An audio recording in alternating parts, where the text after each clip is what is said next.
pôle vasculaire est composé par des services de diabétologie, de neurologie et l'unité de soins intensifs neurovasculaires, de néphrologie et hémodialyse, et de chirurgie vasculaire et l'unité de médecine vasculaire. Nous sommes réunis pour nous occuper des malades dits polyvasculaires, c'est-à-dire des personnes qui ont des artères abîmées par athérothrombose. Les facteurs de risque de cette maladie, c'est-à-dire les facteurs qui la favorisent, sont le tabagisme, le diabète, l'hypertension artérielle, les anomalies de cholestérol, l'âge, l'hygiène de la vie et l'hérédité. L'expression de cette maladie peut être un AVC si elle touche les artères carotidiennes, une insuffisance rénale si elle touche les artères rénales et une artérite de membre inférieur si elle touche les artères des jambes.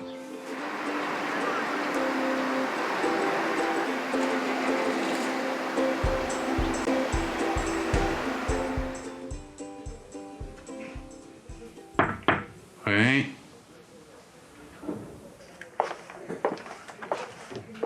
Bonjour Monsieur Martin. Bonjour docteur. Ça va mieux? Ça va mieux. Alors, vous êtes arrivé hier en urgence, hein. Vous avez été victime d'un accident vasculaire cérébral. Le plus important maintenant, après ce traitement, c'est de bien vous reposer et nous allons faire un ensemble d'examens pour essayer de comprendre ce qui s'est passé et de rechercher la cause précise de votre accident vasculaire cérébral. D'accord. Maintenant, vous allez vous reposer et je repasse vous voir un peu plus tard. D'accord. Au revoir, Merci monsieur. docteur.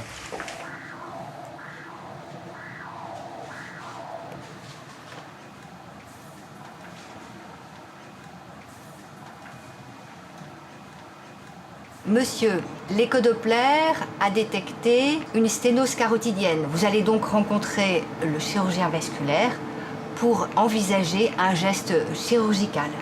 D'accord. Bonjour Monsieur Martin. Bonjour Madame. Bonjour.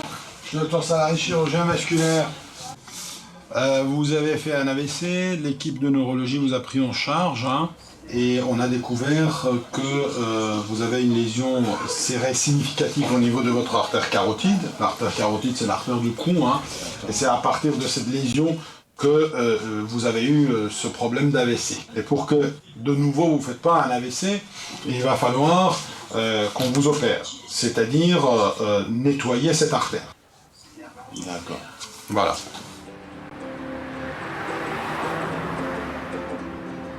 Alors, comment vous allez depuis la dernière fois qu'on s'est vu? Bah écoutez, ça va. Vous arrivez à prendre vos médicaments tous les jours, ça va?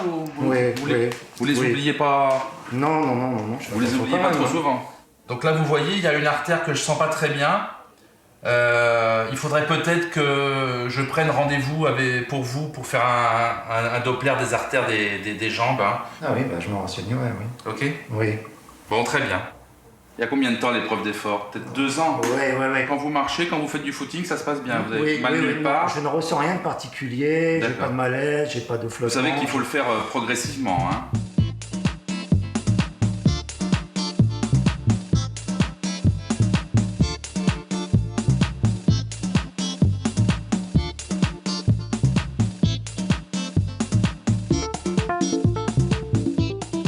Alors, puisque vous êtes dans une reprise d'activité physique, moi je vous conseillerais peut-être dans un premier temps de partir sur de la marche rapide, attendre que le corps refasse un petit peu de muscle, il sera habitué à l'effort, et pourquoi pas réenchaîner sur de la course à pied un peu plus tard, ou alors faire de la course à pied, ce qu'on appelle en fractionné. Je vais vous donner ma carte.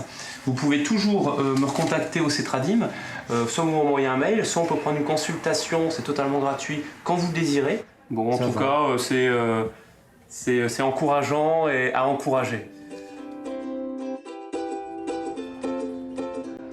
Donc malheureusement, vous avez une absence rénale qui est quand même sévère, qui nécessite qu'on vous prépare à une méthode un traitement de suppléance. Oui.